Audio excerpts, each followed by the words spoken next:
जय श्री कृष्ण बच्चों। देखिए ऑडियो वीडियो क्लियर आ रही है? ऑडियो वीडियो क्लियर आ रही है बेटा? ओके। देखिए कल हम लोगों ने मैटर वेव कर रहे थे, आज अपन मैटर वेव में करेंगे deviation Germer experiment, DG experiment. फिर बोर ने जो मॉडल दिया था अपना, उसका क्वांटाइजेशन वेरिफिकेशन, कि क्या क्वांटाइजेशन के थ्रू इसको वेरीफाई किया जा सकता है या नहीं, है ना। तो ये हम ऐसा देखने वाले हैं। तो सबसे पहले आपका जो है वो है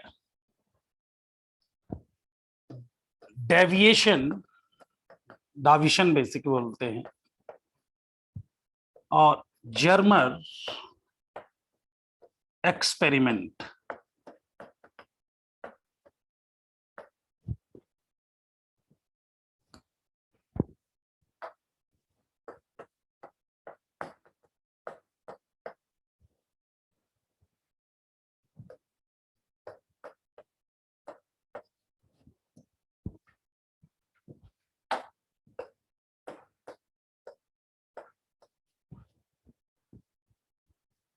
अरे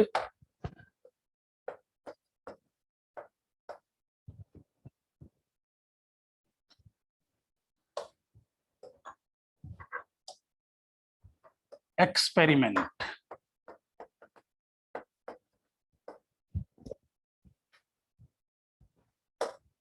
ये है।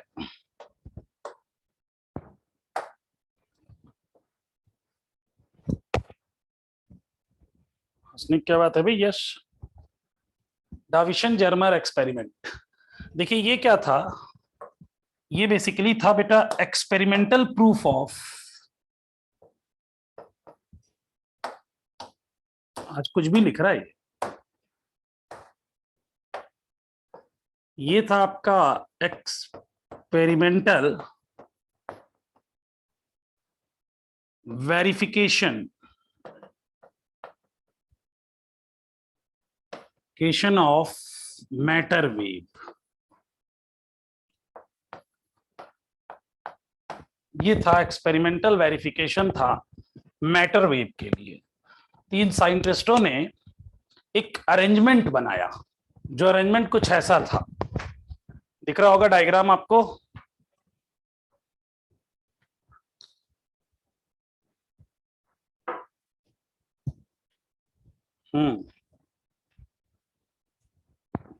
देखिए इसमें क्या था कि इसमें सबसे पहले यहां पर एक छोटा वोल्टेज लगा करके यहां से इलेक्ट्रॉन को थर्मियोनिक एमिशन से एमिट कराया गया। थर्मियोनिक एमिशन से यहां से इलेक्ट्रॉन इमिट हुआ। इस इलेक्ट्रॉन जो इमिट हो रहा है, ये इलेक्ट्रॉन, इसको हमने हाई वोल्टेज के बीच में रख दिया। हाई वोल्टेज के बीच में मतलब ये एक्सलरेटिंग वोल्टेज है, ये इसको एक्सलरेट किया। इससे इसकी काइनेटिक एनर्जी हो गई E इंटू वी। और ये अब इससे जब बाहर हुई ना, तो हाईली एनर्जेटिक थी, हाईली एनर्जेटिक इलेक्ट्रॉन, जिसको हम बोलते हैं इलेक्ट्रॉन बीम। और इसको निकल क्रिस्टल पर स्ट्राइक किया गया। निकल क्रिस्टल तो एक क्रिस्टलाइन स्ट्रक्चर है, इस पे हमने इसको स्ट्राइक किया। और साथ में यहां पर डिटेक्टर लगाया कि जो इलेक्ट्रॉन यहां आएंगे उनको डिटेक्ट करने के लिए एक हमने डिटेक्टर लगाया। साथ में ये स्केल थी जो बेसिकली इस एंगल को मेजर कर देती थी, ये स्केल। और बाद में इलेक्ट्रॉन आए कि नहीं आए, गैल्वेनोमीटर से हमने चेक किया। तो ये एक आपका एक्सपेरिमेंटल सेटअप था, ये इनका एक्सपेरिमेंटल सेटअप किया इन्होंने।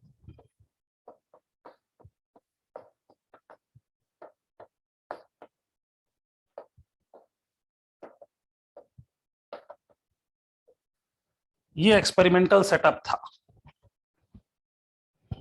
हाँ, तो ये एक्सपेरिमेंटल सेटअप आप चाहें तो बना सकते हैं। अब देखिए इसी में जो ये निकल क्रिस्टल था, ये जो निकल क्रिस्टल है, इसको हम देखें तो इसका स्ट्रक्चर कुछ क्रिस्टलाइन है। यानी अगर इसकी हम इस तरीके से हम इस निकल क्रिस्टल को देखें तो भाई इसमें जो मॉलिक्यूल्स हैं एक सर्टेन अरेंजमेंट में है, एक सर्टेन अरेंजमेंट में अरेंज है ये, ठीक है, सर्टेन अरेंजमेंट। अब ये निकल क्रिस्टल के हमने मॉलिक्यूल्स देखे, तो ये मॉलिक्यूल्स ले लो भाई, ये इसका इस क्रिस्टलाइन स्ट्रक्चर में ऐसा है। अच्छा, ये जो डिस्टेंस होती है ये होती है d, और d की वैल्यू होती है लगभग 0.9, 0.9 एंगस्ट्रॉम के करीब, 0.9 एंगस्ट्रॉम, 0.9 एंगस्ट्रॉम है ये। अब इस पर जो लाइट रे आई, स्ट्राइक हुई, एक तो यहीं से लौट गई, और एक और पैरेलल, चूंकि लाइट क्या है वेव फॉर्मेट में आती है, तो बेसिकली वेव फ्रंट्स आते हैं, ये लौट गए इस तरीके से, है ना, इस तरीके से लौट गए। अब इसके लिए ब्रैग ने लॉ दिया, Bragg's law, Bragg's law oblique equation था। इन्होंने कहा कि ये जो दोनों वेव जा करके इंटरफेरेंस करेंगी, तो मैक्सिमम इंटेंसिटी पाने के लिए हमें maximum intensity, for max intensity, ऐसा इंटरफेरेंस होना चाहिए दोनों वेव के बीच में। क्यों दिव्य, अगर मैक्सिमम इंटेंसिटी चाहिए तो कैसा इंटरफेरेंस होना चाहिए? कंस्ट्रक्टिव, शाबाश, कंस्ट्रक्टिव इंटरफेरेंस, यानी कहने का मतलब कि ये होना चाहिए एन लेमडा, और एन लेमडा की वैल्यू ब्रैग ने बताई कि ये होगी 2d sine theta, 2d sine theta, ये ऐसी होगी, ठीक है। अब इन्होंने जो ये थीटा देखा था, ये थीटा, ये 65 डिग्री था, ग्लांसिंग एंगल 65 डिग्री, ये ग्लैंसिंग एंगल की बात कर रहे थे। यहां पर ये जो थीटा है एंगल ऑफ ग्लैंस ये है। अच्छा, अगर ये 65 होगा तो यह भी 65, तो कोई बच्चा बता देगा ये वाला एंगल कितना होगा? अच्छा, 50 डिग्री। तो ये इन्होंने देखा अलग अलग एंगल पर इंसिडेंट करा के कि जब 65 डिग्री का एंगल था ना, 65 डिग्री का, तो उस समय मैक्सिमम इंटेंसिटी मिली, और जब पहली बार इंटेंसिटी मिली तो यानी एन की वैल्यू 1 ले लो भाई, अगर फर्स्ट मैक्सिमा की बात करें तो एन की वैल्यू 1, अब यहां रख दिया जाए तो हमें मिलेगा lambda equal to 2d sine theta. इनका कैलकुलेशन किया जाए तो ये आया lambda equal to 2 into D की वैल्यू थी 0.9 और साइन 65 डिग्री। अब वैल्यूज अगर रख ली जाए इनकी जो जो वैल्यूज थी, तो साइन 65, तो ये हो गया 2 इंटू 0.9 इंटू 0.9063, ये ऐसा था एंगस्ट्रॉम में, ऐसे हम लोग टोटल एंगस्ट्रॉम में निकाल के लाए। तो ये वैल्यू कोई सॉल्व करके बताएगा कि ये ब्रैग्स लॉ से वेवलेंथ कितनी आ रही है? ब्रैग्स लॉ से ये लेमडा कितना आ रहा है? आप चाहे तो एंगस्ट्रॉम में ही बताइएगा। कहां से यस इतना आ गया? 1.63 एंगस्ट्रॉम। चेक कीजिए, 1.6362, ये 1.8 कहां से आ गया था? 1.8 कहां से आ गया?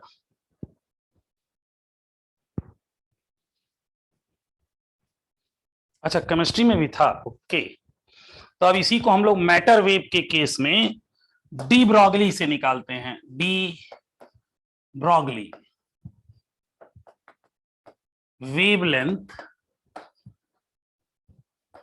Wavelength for this setup.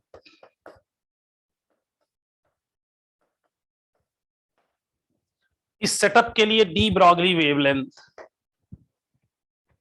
अच्छा, अबे आया तो, ऑप्टिक्स में नहीं आता है, ये मॉडर्न में आता है, दिव्य मॉडर्न में आता है।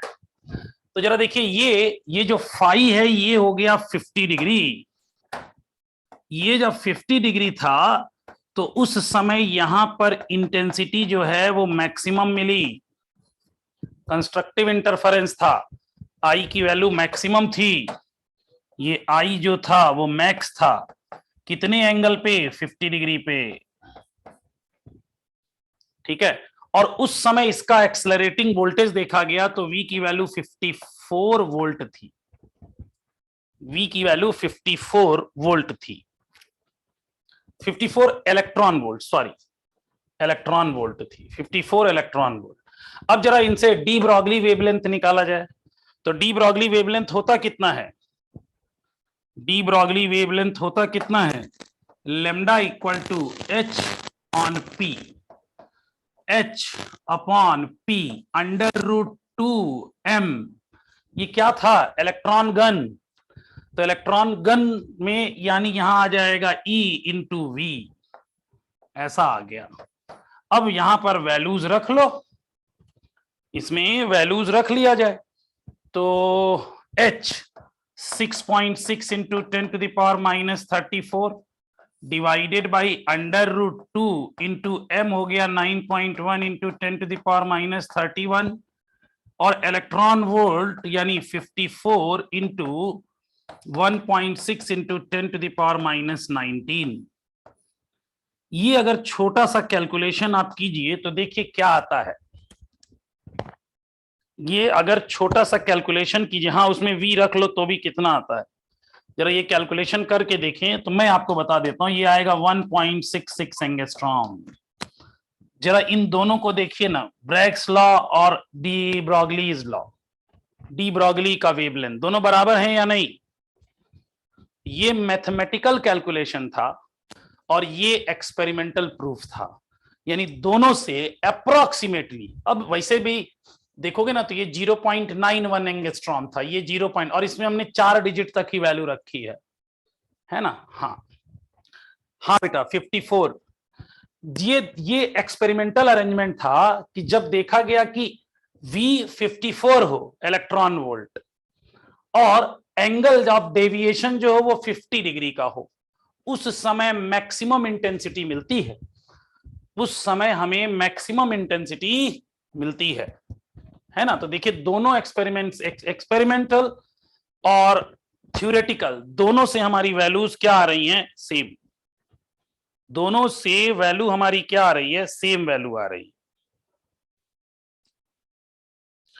इस पर जब ग्राफ लगाया, ग्राफ बनाया अपन ने, तो ये देखा गया जो एक्सपेरिमेंट से ग्राफ बना था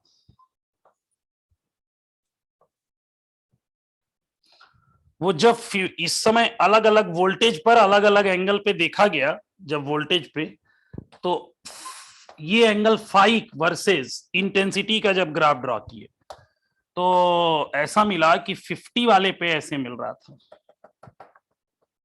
इंटेंसिटी मैक्सिमम, जब ये 50 डिग्री का था उस समय इंटेंसिटी मैक्सिमम मिली थी। और अगर हम वोल्टेज के अकॉर्डिंग देखें अलग अलग, कि जब V की वैल्यू लेस देन, अगर हम I वर्सेस फाई का ग्राफ ड्रॉ करते हैं, एक्चुअल ग्राफ ऐसा था, ये एक्सपेरिमेंट से आए हुए ग्राफ्स हैं, ये फाई का इंटेंसिटी के साथ एंगल है और फाई की वैल्यू 50 डिग्री है, जब तो अभी तो छोड़ देते हैं, V की value less than 54 electron volt थी जब, तो उस समय जब इन्होंने ग्राफ ड्रॉ किया तो कुछ ऐसा ग्राफ आया कि ये बढ़ा, लेकिन यही खत्म हो गई कहानी। जब V इक्वल टू ये फाई और I और V की value equal to 54 electron volt थी, तो उस समय जो ग्राफ आया वो कुछ ऐसा आया, मैक्सिमम इंटेंसिटी वाला शार्प इंटेंसिटी दिया, और उस समय ये एंगल देखा गया तो दिस एंगल इज ये वाला एंगल, फाई की वैल्यू 50 डिग्री थी, और उसके बाद जैसे ही हम लोगों ने वोल्टेज को बढ़ाया, voltage greater than 54 electron volt, तो फिर इंटेंसिटी के साथ ऐसा हुआ कि फिर ये ऐसे जाके खत्म हो गई। यानी सबसे शार्प और इंटेंसिटी कहां मिली हमें? 50 डिग्री पे। यही डेविएशन जर्मर एक्सपेरिमेंट है। किसी को कुछ पूछना हो तो प्लीज पूछिए। किसी को कुछ पूछना हो तो पूछिए। माइक तो ऑन है आई थिंक सबका।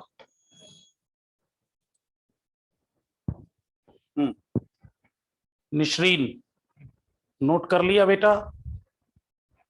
Yes sir. No sir. किसी को कोई डाउट हो प्लीज पूछिए बेटा।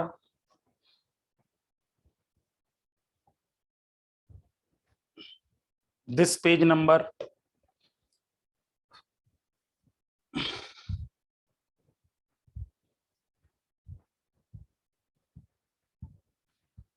सर हम्म सर इसकी अगली वाली स्लाइड लगाइए।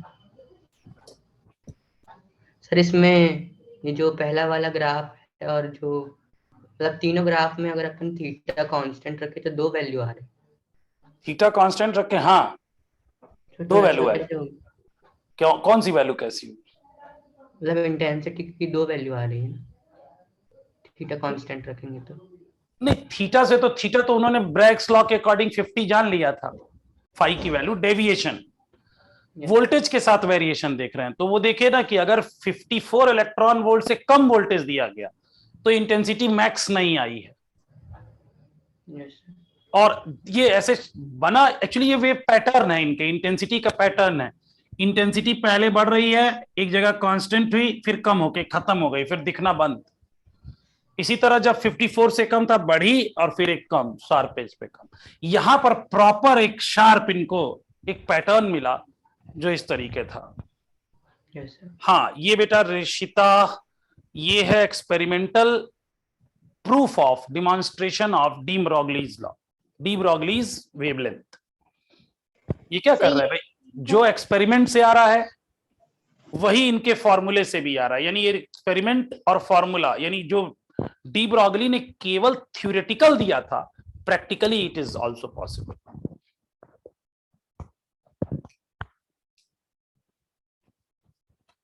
क्लियर है भाई? चलिए देखिए, इसके बाद ये हमारा डीजी एक्सपेरिमेंट था। एंगल और वोल्टेज याद रखिएगा। दूसरा हमारा था बोर्स मॉडल। ये क्या है बोर्स मॉडल? कोई बताएगा बोर्स मॉडल है क्या? हाँ, ब्रैग्स लॉ, उन्होंने ब्रैग लॉ की मदद ली थी बेटा, क्रिस्टलाइन स्ट्रक्चर के ब्रैग लॉ की मदद ली थी। चलिए बोर मॉडल है क्या भाई?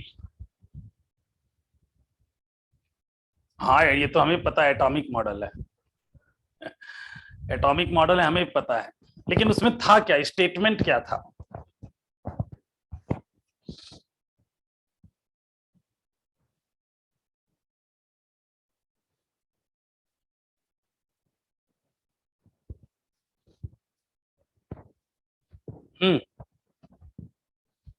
Electron transit at different path, ठीक है। Electron have specific energy shell, electron.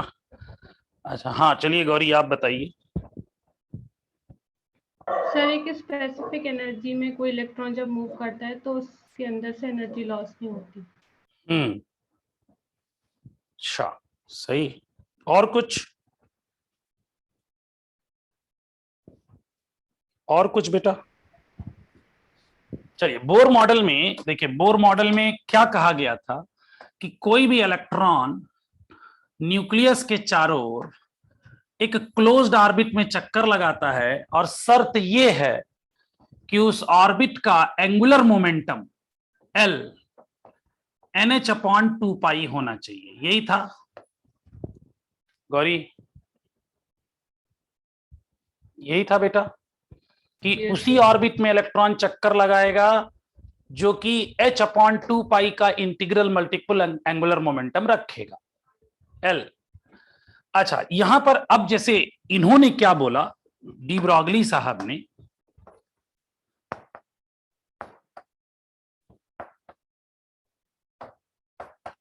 De Broglie साहब ने बोला कि जो न्यूक्लियस है उसके चारों ओर अगर हम ऑर्बिट मान लें तो ऑर्बिट में इलेक्ट्रॉन पार्टिकल की तरह नहीं, वेव की तरह मूव कर रहा है।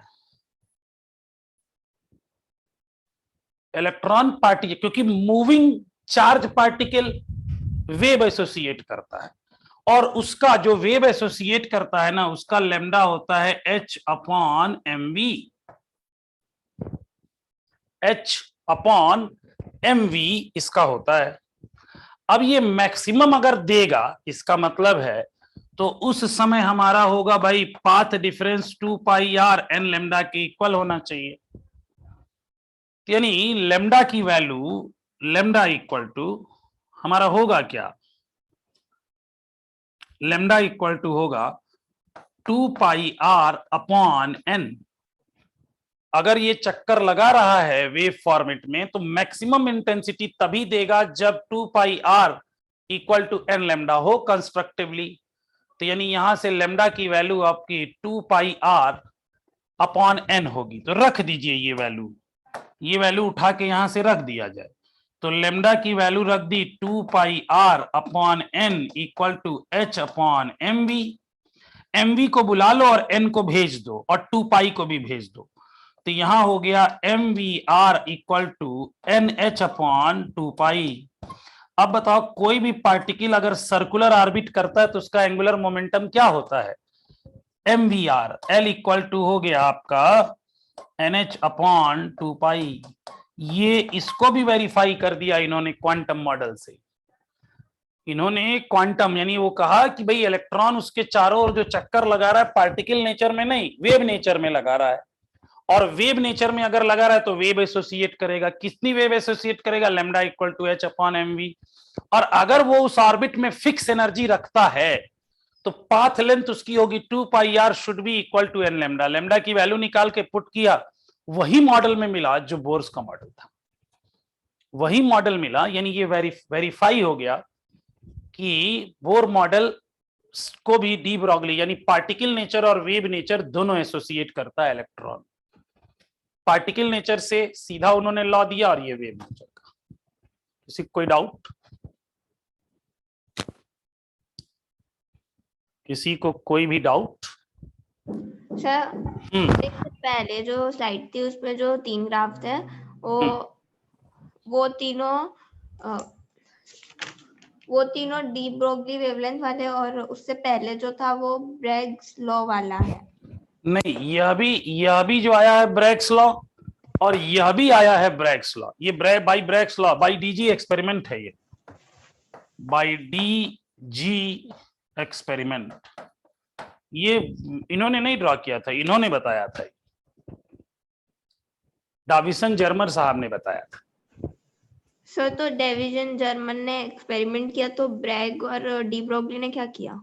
अरे भैया, डेविसन जर्मन ने जो एक्सपेरिमेंट किया उसमें जो क्रिस्टलाइन स्ट्रक्चर पे वेवलेंथ आई उसको उन्होंने ब्रैग्स इक्वेशन की मदद से किया। ब्रैग्स इक्वेशन लिया इन्होंने, ये एक्सपेरिमेंटल सेटअप में इन्होंने अपना इक्वेशन नहीं लिया, उन्होंने एक्सपेरिमेंट किया और उसमें ब्रैग्स लॉ लगा करके वेवलेंथ निकाला। तो ब्रैग्स लॉ से वेवलेंथ आई 1.63 एंगस्ट्रॉम। जो डी ब्रॉगली साहब अलग से कहते थे कि भाई इलेक्ट्रॉन का इतना होगा तो लैम्डा इक्वल टू h/, ये बाई डी ब्रॉगली है। दोनों लोगों का एक वेवलेंथ लगभग इक्वल आया, दोनों लोगों का वेवलेंथ भाई प्रैक्टिकली इन्होंने कहा कि इससे भी कर लो और इससे भी हमारी, लेकिन वोल्टेज की वैल्यू हमारी रखो 54 इलेक्ट्रॉन वोल्ट आएगा, यानी 54 इलेक्ट्रॉन वोल्ट पे ही इलेक्ट्रॉन मैक्सिमम इंटेंसिटी दिया है, तो लैम्डा की वैल्यू रख के देख ली। बात समझ में आई?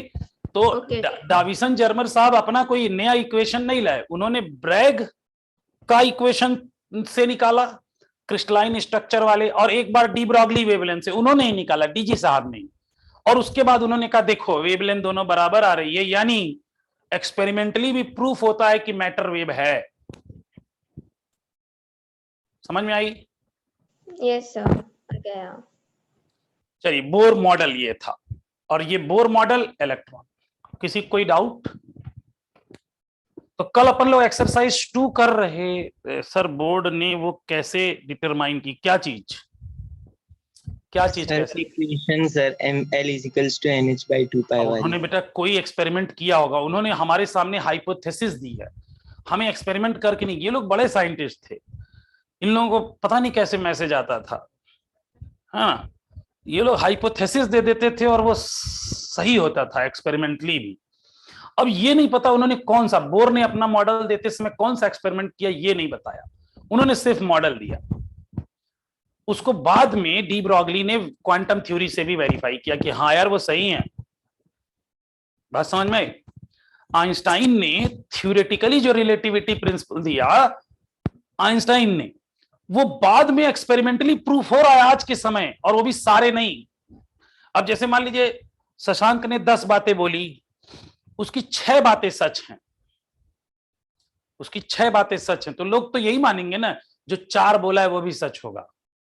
नहीं, लोग आते हैं भविष्यवाणी कर देते हैं और उनकी भविष्यवाणियां सच होने लगती हैं, तो लोग कहते हैं नहीं यार बड़ा आदमी है।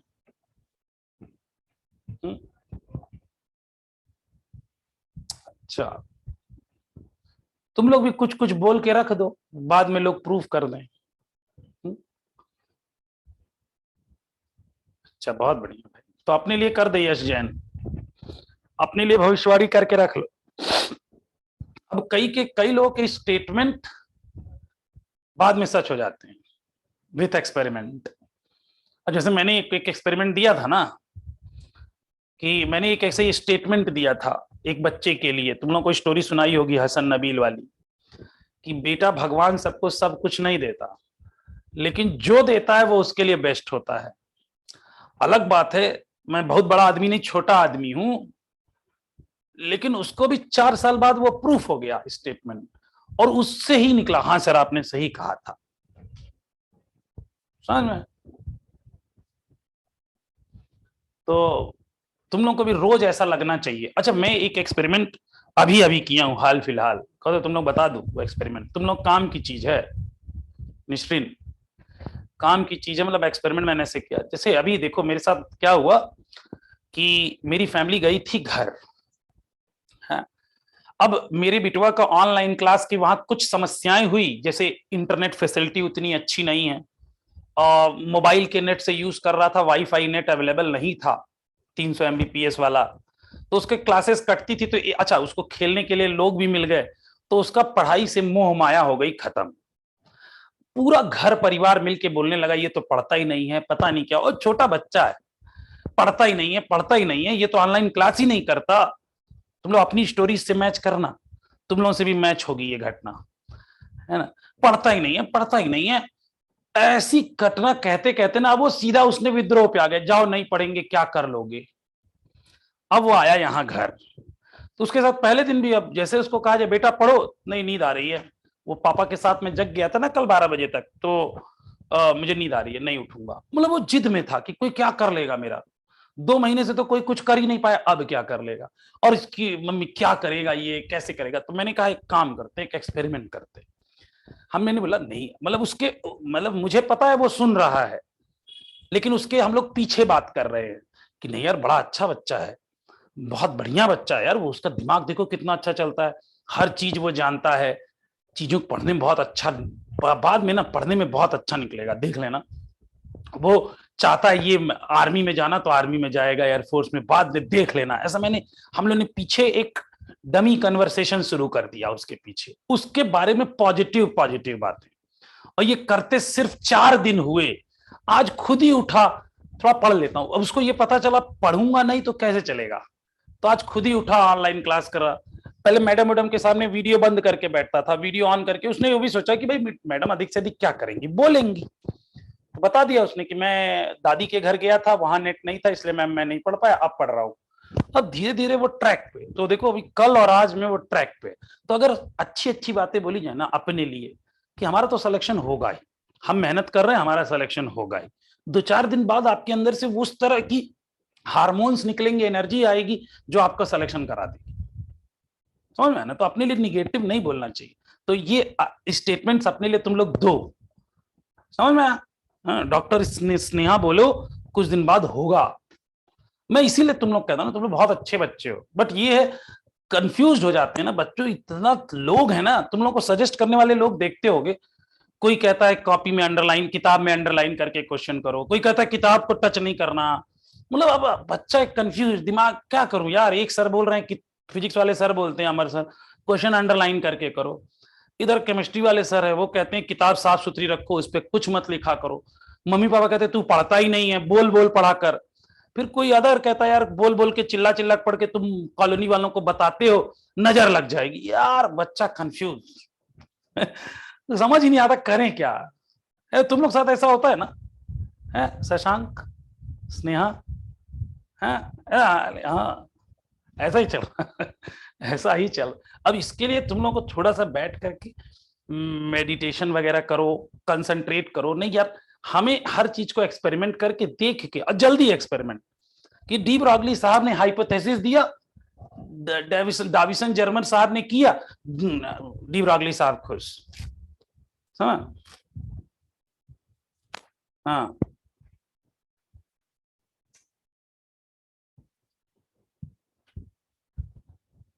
हाँ, ऐसा मतलब ठीक है, लोग बोलने वाले ऐसे ही निगेटिव बोलते हैं बेटा, आप तो अपने बारे में पॉजिटिव पॉजिटिव सोचो, पॉजिटिव ही होगा। समझ में?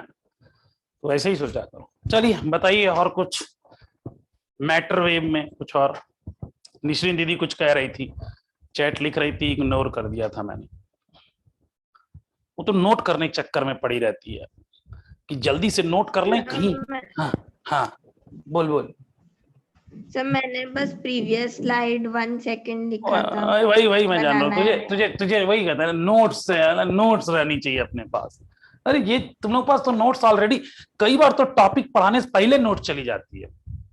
क्यों भैया अभिनव, गलत बोल रहा हूं मैं? शशांक, कई बार तो टॉपिक पढ़ाने से पहले नोट्स पहुंच गई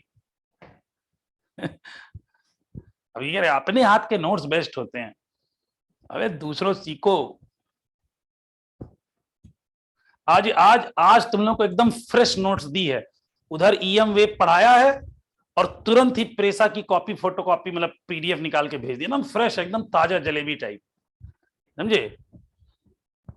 हाँ, अरे अभी खत्म हो जाएगी वो।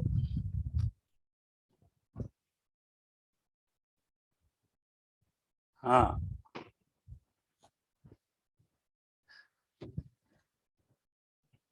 अरे तो कल उन लोगों की छुट्टी है, तुम लोगों की क्लास है, तो हो ही जाएगा। चलिए, एक आध डीजी एक्सपेरिमेंट पे क्वेश्चन था यार, कल एक्सरसाइज 2 में अपन लोग देख रहे थे। नहीं, कल एक्सरसाइज 2 में अपन लोग देख रहे थे, कुछ था ऐसा।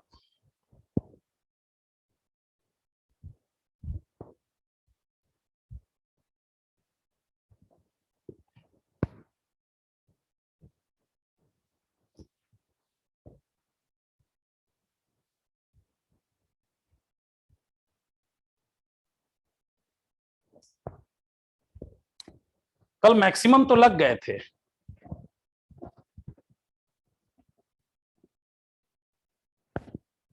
मानी यही है कि नहीं, आई डोंट नो। नहीं,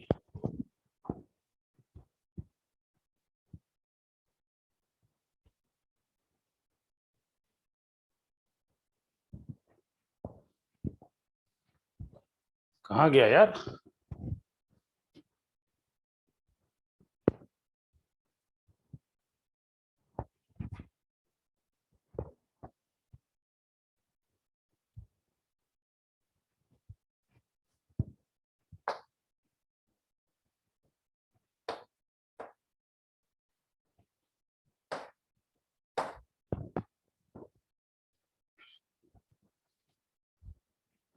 देखिए एक्सरसाइज 2 में जरा निश्रीन, बेटा क्वेश्चन नंबर 45 का आंसर बताना। निश्रीन, क्वेश्चन नंबर 45 का करेक्ट आंसर बताना बेटा। 1 है। वन है। देखो कितना खुशी बता रही है कि अभी अभी ग्राफ बनाया और बन गया। ये जरा इन Davisson Germer experiment nickel crystal act as, क्या कर रहा था वो? टू डायमेंशनल नहीं, रिफ्लेक्टर तो था बेटा, डिफ्रैक्शन ग्रेटिंग था वो। ब्रैग्स लॉ तभी तो लगा। ब्रैग्स लॉ हमेशा डिफ्रैक्शन में लगता है, डिफ्रैक्शन ग्रेटिंग में।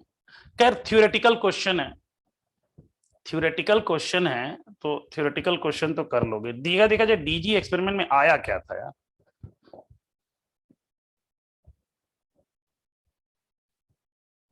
हाँ, क्वेश्चन नंबर 17 जरा पढ़ो तो कोई बच्चा।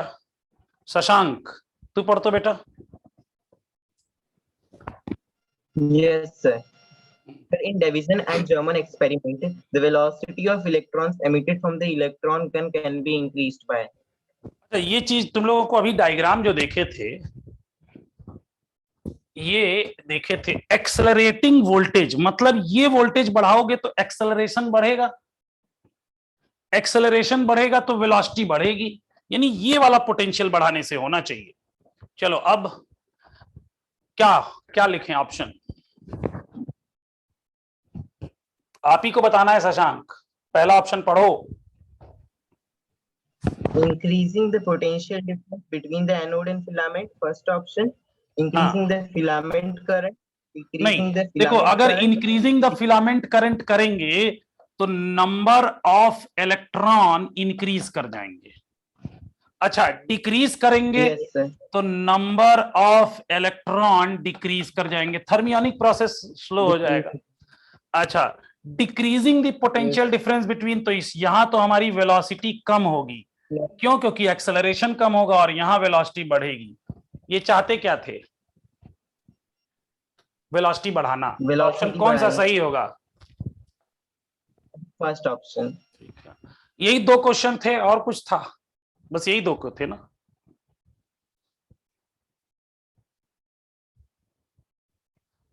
बस यही दो थे क्यों? हाँ, तो डाविसन जर्मर एक्सपेरिमेंट से पूरा डिटेल नहीं आया था, केवल उसकी थ्योरी से ही आ गया था, डायग्राम से आ गया था।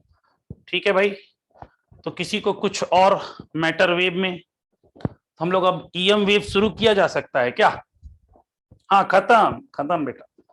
अब एक्सरसाइज 1 आपको करनी है ना? एक्सरसाइज 1 आपको करनी है। चलिए नेक्स्ट हम लोग स्टार्ट करते हैं ईएम वेव। ईएम वेव की शायद यही नोट्स आपको गई है आज, एकदम फ्रेश बनी हुई। हाँ।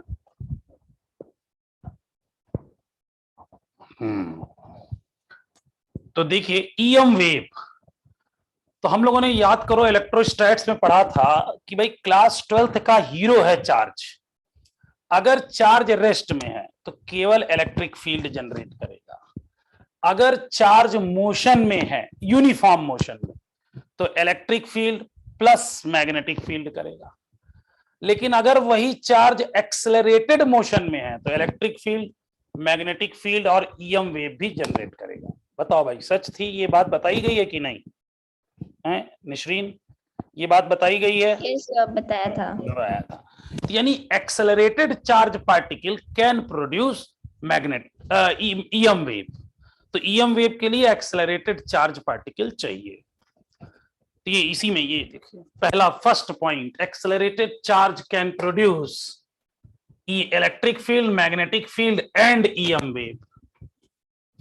अब इसकी क्रोनोलॉजी क्या है? ईएम वेव की क्रोनोलॉजी क्या है कि सबसे पहले 1865 में मैक्सवेल ने थ्योरेटिकली एक्सप्लेन कर दिया ईएम वेव को। थ्योरेटिकली, वही बड़े लोग बड़ी बातें, मतलब एग्जिस्टेंस जिसको ईएम वेव लोग नहीं जान रहे, इन्हें थ्योरी से कर दिया।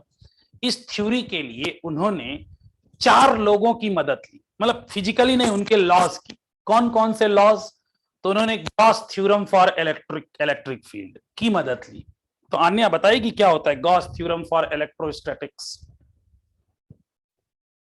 Anya Jain, Gauss theorem for E ds equals to q by E naught. Integral closed integral of E dot ds is equal to summation of q inside upon epsilon naught. पहला। दूसरा उन्होंने मदद ली गॉस थ्योरम फॉर मैग्नेटिज्म की। Nishreen, Gauss theorem for magnetism बताएगी क्या होता है बेटा? इंटीग्रल ऑफ EDS 0 EDS की BDS, BDS integral of B dot ds, closed integral of B dot ds is equal to 0। तीसरा उन्होंने फैराडे लॉ की मदद ली, फैराडेज लॉ। फैराडे का क्या लॉ था? तो integral of E dot dl, sorry B dot dl जो हमारा फ्लक्स था वो क्या था? d phi by dt minus of d phi by dt। ये हाँ वही इंड्यूस्ड ईएमएफ के लिए, तो उन्होंने इसकी मदद ली, integral of E dot dl equal to minus of d phi by dt। चौथा उन्होंने एम्पियर्स लॉ की मदद ली, लेकिन उन्होंने कहा एम्पियर्स लॉ को हमें एडिट करना पड़ेगा, एम्पियर्स लॉ अधूरा है। समझ में आया? हाँ म्यू नॉट आई किसका? सर E डॉट सर अभी आपने बोला ना integral of BDL E dot मैंने एडिट कर दिया, integral of E dot dl। B dot dl तो एम्पियर्स लॉ है, म्यू नॉट आई। मैं E डॉट dl की बात कर रहा हूं, तो E dx हमें पता है वोल्टेज होता है, यहां EMF होगा। ठीक है, तो एम्पियर्स लॉ जब आया integral of B dot dl equal to mu naught I, ये गड़बड़ था। इन्होंने कहा इसको, इसमें ये करंट जो I लिखी जा रही है वो टोटल करंट बोलो। टोटल करंट कैसे? तो उन्होंने ये देखा कि जब भी इलेक्ट्रिक फील्ड वेरी करती है, वेरिएबल इलेक्ट्रिक फील्ड यानी फील्ड का variation with respect to time, field variation with respect to time, तो उस समय एक करंट जनरेट होती है, that current is known as displacement current. ठीक है, डिस्प्लेसमेंट करंट। नहीं गलत नहीं था, इनकम्प्लीट था बेटा, गलत नहीं था, इनकम्प्लीट। कोई चीज कम होना और कोई चीज गलत होना अलग अलग है, ध्यान दे। इन्होंने कहा कि जब हम किसी कैपेसिटर को चार्ज करते हैं, जैसे ये रहा कैपेसिटर, जब स्टार्ट किया चार्जिंग तो यहां पर आएगा प्लस सिग्मा और यहां आएगा माइनस सिग्मा, लेकिन ये प्लस सिग्मा और माइनस सिग्मा आने के बीच में टाइम भी तो लगेगा। उतने देर तक इलेक्ट्रिक फील्ड वेरी करती रहेगी, और जब इलेक्ट्रिक फील्ड वेरी करेगी तो इसके बीच में एक करंट फ्लो होगी, that current is known as displacement current. तो इन्होंने कहा करंट एक टाइप की नहीं होती है, दो टाइप की होती है। एक rate of flow of charge in conductor is known as conduction current, और एक current generated by variable electric field is known as displacement current. तो यहां इन्होंने कहा कि varying electric field results in displacement current. कैसे? तो ऐसे, ये शायद आप लोग फॉर्मूला पढ़े होंगे, E equal to sigma upon epsilon naught, है पढ़ा है भाई राजवर्धन? और सिग्मा की जगह हम लोग लिख सकते हैं yes sir, Q upon A epsilon not. अब अगर मैं कहूं कि जब मैंने स्विच ऑन किया तो तुरंत थोड़ी ना E बन गया होगा, E बनने के प्रोसेस में मैंने चेंज इन इलेक्ट्रिक फील्ड देखा, तो भाई अब A और एप्सिलॉन नॉट तो नहीं चेंज होने वाले, चेंज क्या होगा? dq चेंज होगा। तो d equal to dq upon dE equal to dq upon A epsilon naught, और dq को हम लोग लिख सकते हैं I dt upon A epsilon not. dt को उधर भेज दिया, यहां से I निकाला तो I आया A epsilon naught dE by dt। ये कहा उन्होंने, ये करंट है displacement current, this current is known as displacement current. अगर यहां से मैं A को इधर लेके चला जाऊं तो इसको हम ऐसे भी लिख सकते हैं, इसको ऐसे लिखा जा सकता है epsilon naught dE by dt into area. तो E इंटू एरिया फाई होता है, तो epsilon not d by dt of ये इलेक्ट्रिक फ्लक्स होगा तो फाई E, यानी ये रहा डिस्प्लेसमेंट करंट जिसकी ये दोनों वैल्यूज हैं। अब उन्होंने कहा कि जो एम्पियर्स लॉ है ना, एम्पियर्स लॉ वो दो कंडीशन में लिखिए। एक तो कंडक्शन करंट, जो कि current due to flow of charge in conductor आ रही है, उससे लिखिए। और साथ में मैक्सवेल ने इसको एडिट किया, कहा integral of B D L equal to mu naught into I total, Yashraj, और आई टोटल में आईसी भी होगी और आईडी भी होगी, समझ रहा है? तो उन्होंने आई डिफाइन नहीं किया था, एम्पियर ने आई को डिफाइन नहीं किया कि ये आई कैसी है, इन्होंने डिफाइन किया आई कैसी है, इन्होंने आई को डिफाइन किया कि कैसी है, तो आई कंडक्शन और डिस्प्लेसमेंट दोनों करंट होगी, और इन्होंने ये इक्वेशंस दिए, मैक्सवेल्स इक्वेशन। इनका फर्स्ट इक्वेशन था गॉसेस लॉ फॉर इलेक्ट्रोस्टैट्स, तो ये था closed integral of E dot D A equal to summation of Q inside upon epsilon. फिर सेकेंड लॉ था Gauss theorem for magnetism, integral of B dot D S equal to 0। Third law था Faraday's law for EMI, integral of E dot D L equal to minus D phi B upon D T. ये magnetic field, electric field से magnetic flux generate हुआ है। चौथा था Ampere's law, integral of B D L equal to mu naught I G plus epsilon naught D phi E by D T. ये चारों equation से इन्होंने ये काम किया था, थ्योरेटिकली इसको एक्सप्लेन कर दिया था with the help of these 4 equations. तो एग्जाम में अभी तक में क्या पूछ सकते हैं, एक तो डिस्प्लेसमेंट करंट और ये मैक्सवेल के चारों इक्वेशन। तो मैक्सवेल ने कुछ किया नहीं, इन्होंने खाली 4 लोगों के लॉ लेकर के एक जगह रख दिए लॉ। आपको तो एक लॉ और पता होगा, गॉस थ्योरम फॉर ग्रेविटेशन, सही पता है कि नहीं? Gauri, Gauss theorem for gravitation पता है या नहीं? पता है तो बताओ क्या?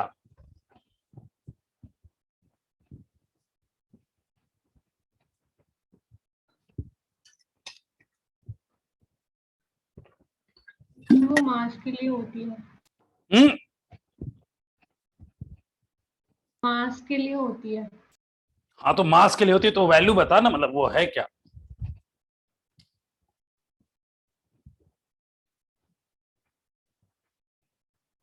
चलो यशराज आप बताओ। Sir integral of I D S equals to minus 4 pi G M. 4 pi G M, जहां एम क्या है? Enclosed mass. Enclosed mass. Very good.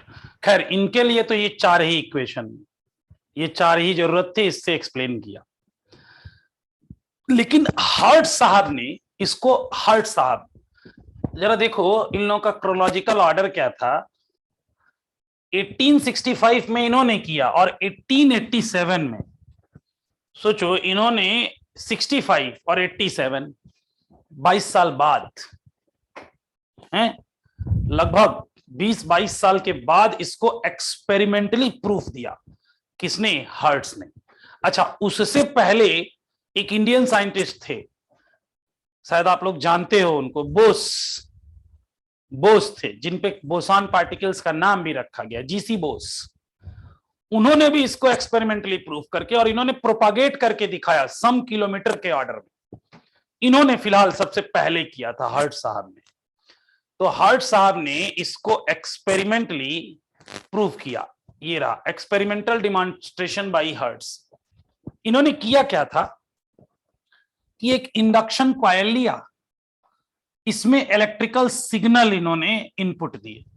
तो हमें पता है कि जब ये इसमें जाएगा तो ये इसका अपोज करेगा, इंडक्शन कॉइल। भैया जब इसको बढ़ाएंगे तो ये कम होना चाहेगा, कम करेंगे तो बढ़ना चाहेगा, इंडक्शन कॉइल। और साथ में इसमें इन्होंने 2 स्फेरिकल, ये जो बना है ना, ये स्फेरिकल इलेक्ट्रोड बनाए, 2 बॉल के इलेक्ट्रोड्स, और उसको काफी छोटे गैप के साथ रख दिया, काफी छोटे गैप, बहुत कम गैप था। उसके बाद जब इन्होंने देखा ना कि भाई जब इसमें हम इनपुट इलेक्ट्रिक फील्ड दे रहे हैं तो यहां से वेरिएशन हो रहा है, वेरिएशन के बाद इसमें स्पार्क जनरेट होने लगे इन दोनों के बीच में। ये जो दोनों छोटे छोटे थे उनके बीच में स्पार्क जनरेट होने लगे, और इनके बीच में जो एयर पास होने लगी थी, जब इसका वोल्टेज बढ़ा रहे थे तो एक ऐसा समय आया कि उसके बीच की जो एयर थी वो आयोनाइज्ड हो गई। आयोनाइज्ड हो गई तो ये क्या होने लगे, ऑसिलेट होने लगे, और ऑसिलेशन रिजल्ट्स वेव। भाई डिस्टरबेंस रिजल्ट्स वेव। कौन सी वेव थी ये, ईएम वेव। इसको एक जगह जनरेट करा और उसके थोड़े दूर पास में ही उन्होंने रिसीव भी कर लिया रिसीवर से। हाँ, ये बहुत कम जगह थी, मतलब एक रूम के अंदर की जगह थी कि एक जगह जनरेट करा के दूसरी जगह रिसीव किया। ये एक रूम की जगह थी, लेकिन फिर भी बड़ा एक्सपेरिमेंट हो गया ना कि एक जगह ईएम वेव जनरेट हुई और दूसरी जगह उन्हें रिसीव करती हुई रिसीवर पे मिली। हाँ, इसमें भी 2 स्फेरिकल इलेक्ट्रोड लगाए और तो जो उन्होंने हाइपोथेसिस दी, थ्योरेटिकल एक्सप्लेनेशन दिया, उसको इन्होंने एक्सपेरिमेंटली वेरीफाई किया। देखिए इसमें होता क्या है, जरा कोई बच्चा पढ़ सकता है क्या? स्नेहा पढ़ें, स्नेहा नागदेव पढ़िए क्या लिखा है। Yes, sir. In this experiment, an induction coil is connected to 2 spherical electrodes with a narrow gap between them. Acts as a transmitter. हाँ, The coil provides short voltage surge to spheres, making one positive and other negative. Separate it. Spark is generated between them. Spark is एक को generated positive between एक को them. Negative बनाए, काफी कम जगह पे थे, स्पार्क जनरेट की। ठीक है, चलिए आगे। When the voltage between them reaches the breakdown voltage for air, air in the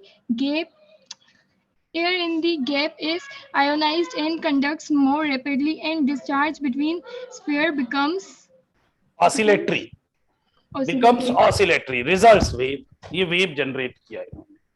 तो हर्ट्ज ने एक एक्सपेरिमेंटल सेटअप के थ्रू, ये सबके पास नोट्स पहुंच गई है ना? कोई बच्चा तो नहीं है ना जिसको नोट्स नहीं मिली है? कोई है ऐसा? कोई ऐसा बच्चा तो नहीं है भाई जिनको नोट्स नहीं मिली हो? ये अच्छा, निखिल है क्या क्लास में? निखिल है क्लास में? निखिल क्लास में है? निखिल क्लास कर नहीं रहे हैं।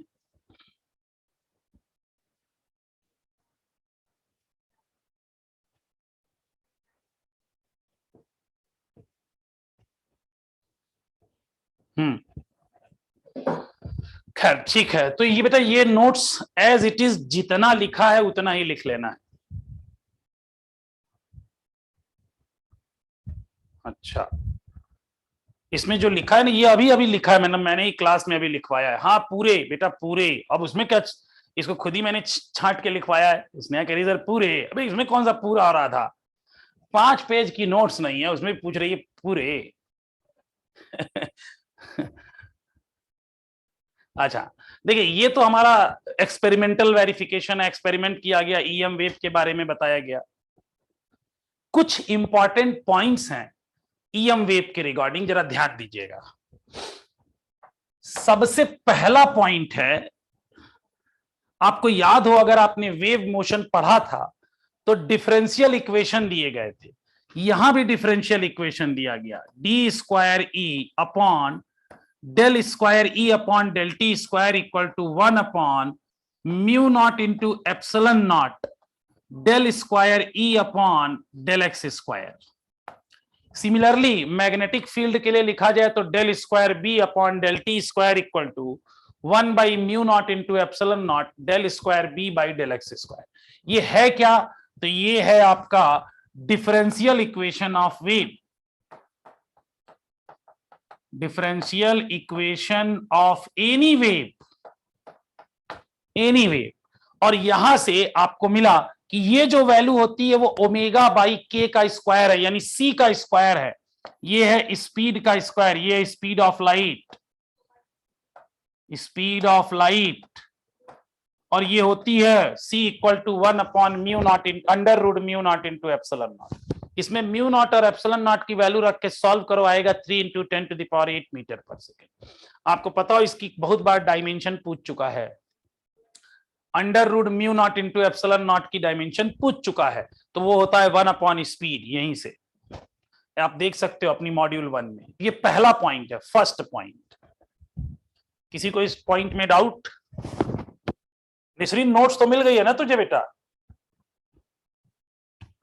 उसी से नोट कर लेना तू, है ना? नोट्स बनाने के चक्कर में बहुत मत रहना, उसी से नोट कर लेना। ये इसको प्रूफ। अब देखो दूसरा पॉइंट था, दूसरा पॉइंट है ये हमारा क्या था, ईएम वेव का ग्राफ। मैंने शायद आप लोगों को मूव करते हुए दिखाया भी हो, जेपीजी फाइल दिखाया था।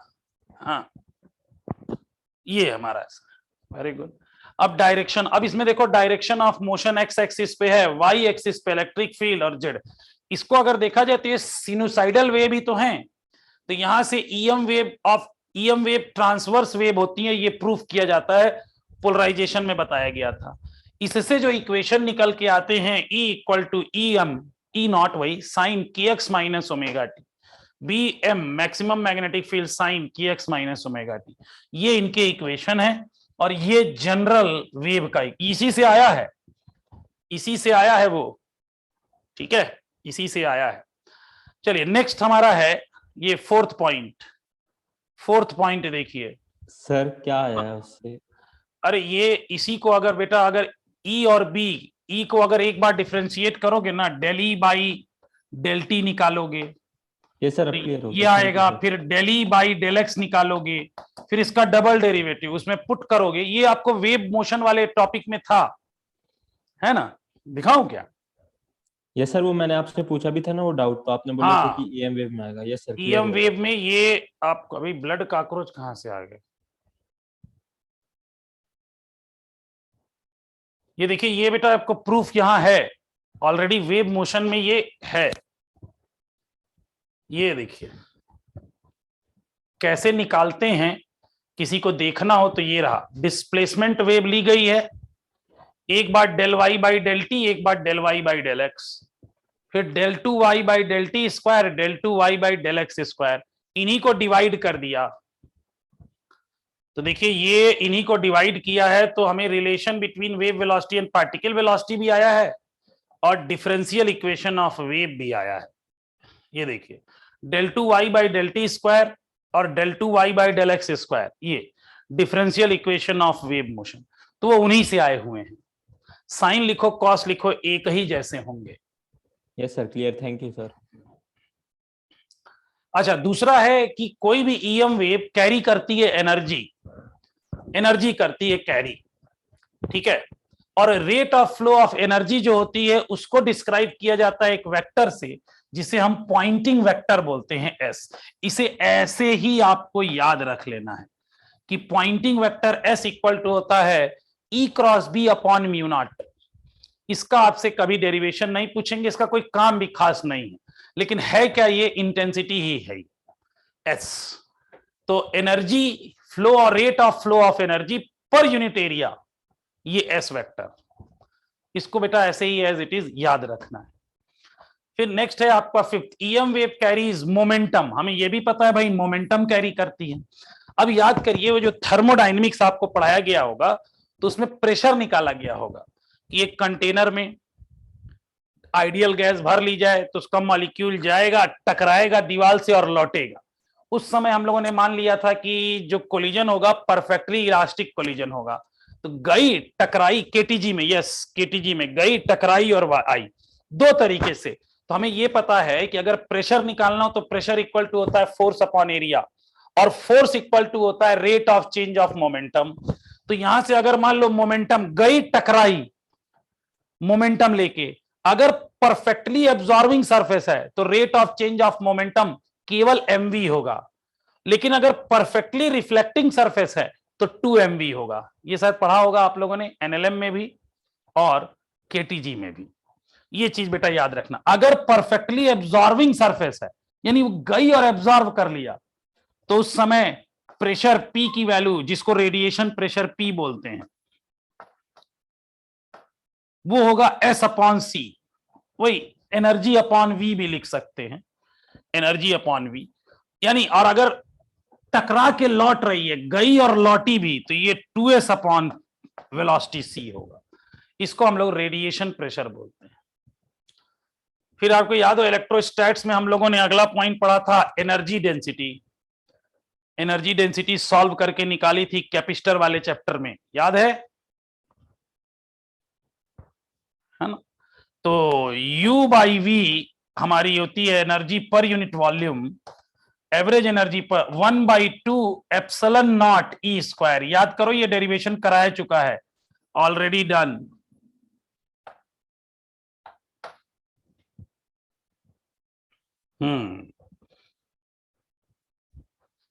और फिर इंटेंसिटी ऑफ वेव लिख लीजिएगा, 7th point intensity of EM wave. I equal to होता है भाई पी एवरेज। ये वाला पी जो है ये पावर है, पावर, प्रेशर नहीं है, ये पावर है। Power upon 4 pi R square. R जिस सोर्स से निकल रहा है उसके चारों ओर जो वेव फ्रंट बन रही होगी उसका है। हाँ, इलेक्ट्रोस्टैटिक प्रेशर भी बोलते हैं बेटा। और ये इसको हम लिखें तो ये होता है EM square upon 2 mu naught C. ये केवल याद करने, इससे क्वेश्चन कभी नहीं पूछे हैं। आपको इलस्ट्रेशन में मिलेगा, चूंकि आईआईटी जेई में है ऐसा, इसलिए। ठीक है, अब जरा ईएम वेव का, सभी लोगों के पास बुकलेट तो होगी, क्यों? बुकलेट है, सभी लोग एक्सरसाइज 2 ओपन करें, पहले वही करके देखेंगे। मैं भी यहां पे लाने की कोशिश करता हूं। EM wave, EM wave, EM wave कहाँ है? Electromagnetic wave.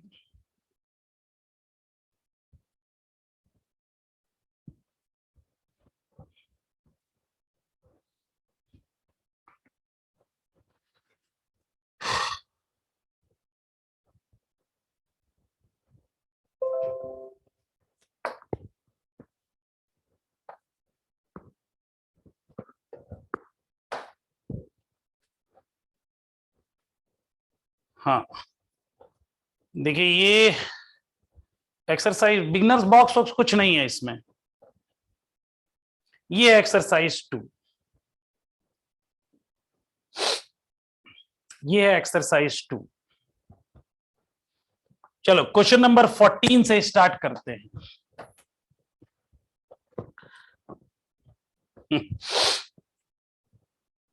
चलिए श्रेयांश जरा क्वेश्चन पढ़िए, क्या दिया हुआ है 14 number. For a transparent medium, relative permeability and permittivity mu r and epsilon naught r are 1 and 1.44 respectively. The velocity of light in the medium would be। देखिए ये हम लोग v मीडियम का मतलब हो गया 1/√, म्यू मीडियम का और एप्सिलॉन नॉट मीडियम का। और ये होता है म्यू मीडियम का मतलब mu R into mu naught और epsilon R into epsilon naught. इसमें से बेटा 1/√, mu naught into epsilon naught बाहर निकाल लो, ये बचेगा √, mu R into epsilon R into epsilon R. अच्छा, ये वाली वैल्यू किसके इक्वल है? C। तो C upon √, mu R into epsilon R, ये फॉर्मूला बना। तो C की वैल्यू होती है 3 इंटू 10⁸ डिवाइडेड बाई म्यू आर दिया हुआ है 1, √1 इंटू 1.44। सॉल्व कर देंगे, वैल्यू मिल जाएगी। 3 इंटू 10⁸ से तो कम ही आएगा, यानी ये दो आंसर तो नहीं होंगे, ये दो आंसर नहीं होंगे। अब बचा जो देख लो।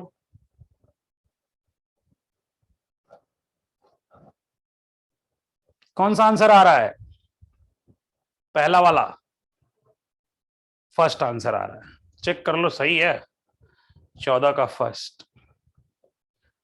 चलिए सर 1 मिनट बता दो।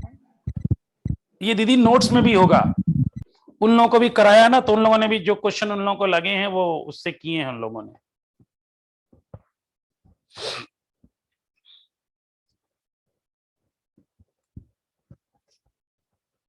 हो गया निश्रीन? हो गया। चल क्वेश्चन नंबर 13 जरा निश्चित खुद ही पढ़ना तो।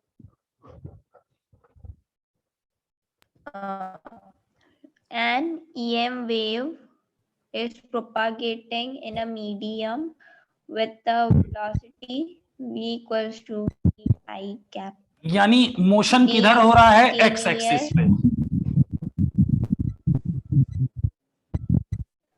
हाँ आगे पढ़ो। The instantaneous oscillating electric field of this EM wave is along positive y-axis. along electric field y axis पे है। Then direction of oscillating magnetic field of EM wave will be, magnetic field किधर होगी? अगर x में motion हो रहा है, y पे इलेक्ट्रिक फील्ड, तो ये कुछ मजाक टाइप का नहीं है, z एक्सिस पे होगा। चलिए माइक बंद कर लीजिए भाई निश्रीन। चलिए जरा क्वेश्चन नंबर 12 यशराज पढ़िए जरा क्या दिया है।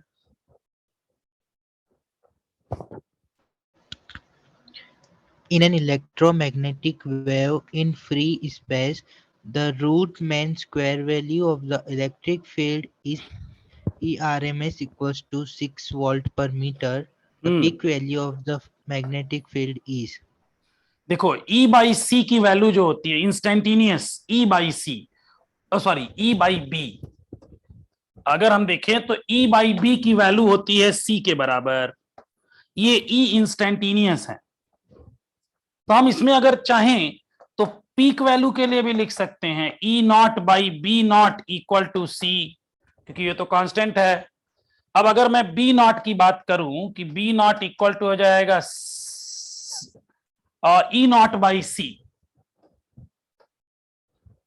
E नॉट बाई C, लेकिन इन्होंने E नॉट नहीं दिया है, क्या दिया है? ERMS।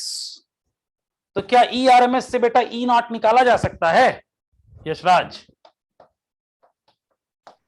Yes sir. कैसे? ERMS equals to √2 ERMS into √2, क्योंकि सिनुसाइडल वेव तो हैं। IRMS इक्वल टू होता है E नॉट बाई √2, तो E naught equal to ERMS √2। Value रख दी जा सकती है यहाँ पे, बोलो।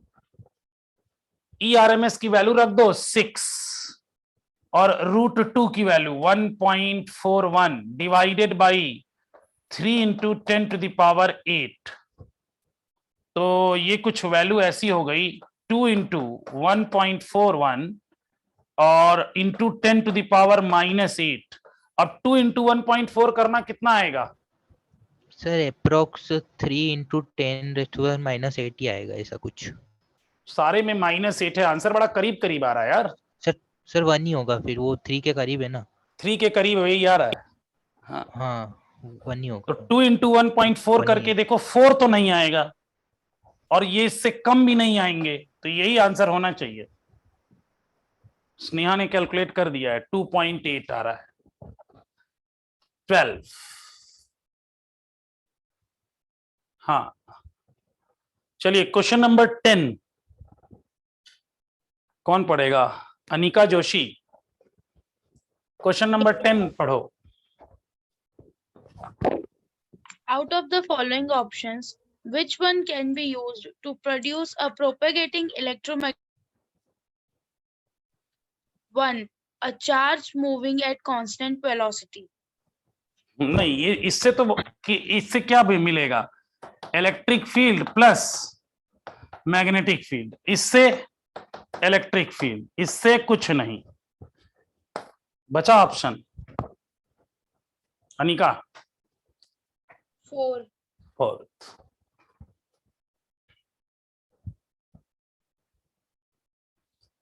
चलिए क्वेश्चन नंबर 9 यस जैन पढ़िए।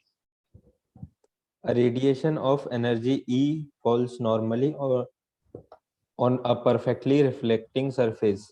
The momentum transferred to the surface is. Perfectly है मतलब 2 तो आना चाहिए, डबल, यानी ये और दोनों तो नहीं होंगे। अब अगर वहां से देखो तो वो P बाई V था, तो वही P तो एनर्जी के लिए लिखा गया था ना। अगर यही परफेक्टली एब्जॉर्बिंग होता तो कौन सा आंसर हो जाता? 2 नहीं आता सर, 4 होता। 4 होता। एक मिनट, किसी को डाउट है क्या इसमें? किसी को कोई डाउट है क्या? या किसी को डाउट होगा तो पूछ लेना भाई, क्योंकि अचानक बहुत सारे गए हैं एक साथ। अच्छा ये बेटा इसको याद करना पड़ेगा, क्यों?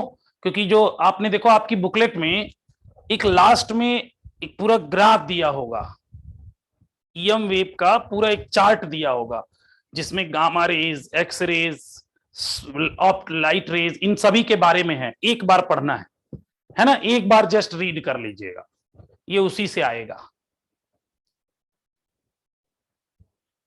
चलो जरा क्वेश्चन नंबर 3, क्वेश्चन नंबर 3 कौन पढ़ेगा भाई? राजवर्धन पढ़ना जरा। The dimension of mu naught E naught whole to the power minus 1/2 r. क्या होगा? ये बेसिकली ऐसा है, 1/√μ0 इंटू एप्सिलॉन नॉट। होता क्या है? तो क्या आएगा answer? Light. Third option. Velocity of light.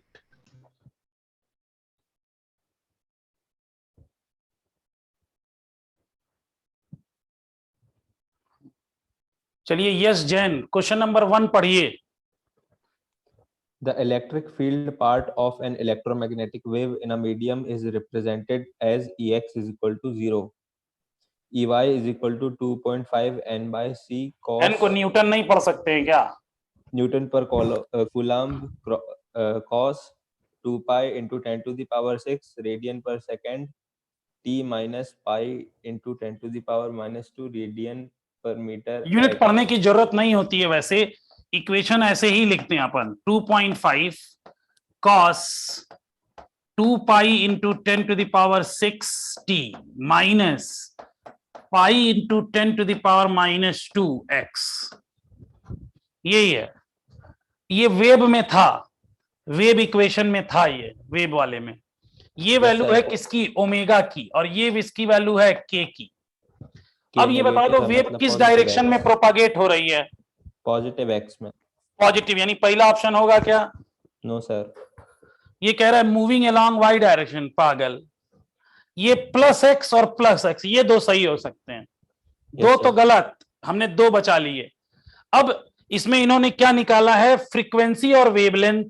तो भाई ओमेगा की वैल्यू है, omega is 2 pi into 10 to the power 6, और अगर फ्रीक्वेंसी निकालना हो तो 2 पाई एन के बराबर रख दो, 2 पाई एफ। तो 2 पाई कट गया, फ्रीक्वेंसी आएगी 10 टू द पावर 6 हर्ट्ज। तो ये रही 10 to the power 6 hertz, 10 to the power. इसमें भी है यार, अरे इसमें भी है, दोनों में है। ओह, वेवलेंथ निकाल लेते हैं। तो k की वैल्यू है हमारे पास pi into 10 to the power minus 2 equal to 2 pi by lambda. तो लेमडा की वैल्यू पाई से पाई कट गया, और 200 आ रहा है, 200 मीटर, यानी राइट आंसर इज फोर्थ वाला। या ये क्वेश्चन ईएम वेव का है कि वेव मोशन का है? वेव मोशन का सर।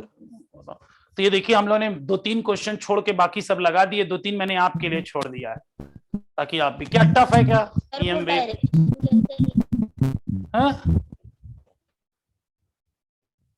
कैसे आई कि वो वाई डायरेक्शन में, एक्स वाई डायरेक्शन नहीं एक्स डायरेक्शन में है, कैसे आया? नहीं समझ ही नहीं आया। तो क्या बोल रही है ना, मैं यहाँ लैंग्वेज आ नहीं रही है सही से, साउंड आ नहीं रहा है, बोलो। डायरेक्शन में डायरेक्शन कैसे आई मुझे नहीं समझ। वेव मोशन तूने पढ़ा है? वेव मोशन पढ़ा है बेटा? अगर ऐसा इक्वेशन होता है y इक्वल टू a sine omega T minus K X, तो जो यहां होता है इसी से पता चलती है डायरेक्शन क्या है। तो ये अगर x है तो ये वाली वेव x एक्सिस पे चल रही है, यहां अगर y एक्सिस है तो y एक्सिस पे चल रही है, यहां अगर z है तो z एक्सिस पे चल रही है। बात समझ में आई? अगर साइन माइनस है बीच में, t और x के बीच का साइन माइनस है तो प्लस x एक्सिस पे चलेगी, और अगर साइन प्लस है तो माइनस x एक्सिस पे चलेगी। ये बेटा वेव मोशन में था चैप्टर में, मैंने देखो टाइम भी दिया था, तूने कहा मैं नहीं पढ़ पाऊंगी, अभी भी मैंने बार बार खोल के बंद कराया कि बेटा वेव मोशन पढ़ना इंपॉर्टेंट है। माइक बंद कर लो अपना बेटा, नॉइज बहुत है। वेव मोशन पढ़ना, अब आपको लग रहा होगा कि यार वेव मोशन के क्वेश्चन एक ही जगह नहीं आते हैं, कई जगहों पर आते हैं, कई जगहों पर। हाँ, तो इसलिए बेटा वो पढ़ना अति आवश्यक है। हाँ, जिन्होंने मैं बार बार कह रहा हूं, मतलब मेरे किसी भी एक्टिविटी के पीछे कुछ रीजन था। ना हवा में मैं सो के उठा, आज बच्चों को बोल देता हूं कि बेटा 6 दिन में वेव खत्म करो, ऐसा नहीं था। मुझे पता था कि अगर वेव मोशन जो पढ़ लेगा, चाहे वो 10%, 20%, 25% समझ में आए, लेकिन वो ऑप्टिक्स को 100% कर लेगा, ईएम वेव 100% कर लेगा, फोटो इलेक्ट्रिक 100% कर लेगा, मैटर वेव 100% कर लेगा। तो भाई एक अगर चीजों को 25% किसी का 100 कराता हो तो बड़ी अच्छी बात है ना। मुझे तो लगता है इट्स वेरी चीप डील है। तो उस समय जिन्होंने समय निकाला, चाहे जैसे, वो आज सुकून से हैं थोड़ा सा, ये सब उसमें है। इसको मैंने एक दिन रिवीजन भी कराया था, है ना। इसको अपन ने एक दिन ऐसे ही रात में अपन ने रिवीजन में ये सब चीजें, मैंने पार्टिकल वेलोसिटी कुछ था, 1-8 घंटे की क्लास थी, है ना। हाँ, दोपहर में चली थी शायद। तो भाई ये आपको एक बार वेव मोशन पढ़ना था। ठीक है बेटा निश्रीन, एक बार उस वाले वीडियो को मैंने वीडियो ग्रुप पे भेजा है, तो कर लीजिए। हाँ, एक बार वीडियो देख लेना बेटा, जरूरी है। ठीक है भैया, तो ये आप लोगों का ईएम वेव इतना ही है। अब आप लोग ईएम वेव की एक्सरसाइज 1 स्वयं कर लेंगे। भैया ये यशराज खत्म हो गया, यशराज ये यही है एक्सरसाइज 2। एक बार 1 भी करके देखना सब, लेकिन हाँ वो चार्ट पढ़ लेंगे, है ना। ईएम स्पेक्ट्रम चार्ट सभी लोग पढ़ लेंगे। चलिए, तो कल मुलाकात होती है वापस। चलिए, बाय बाय, बाय बाय बेटा। Thank you sir.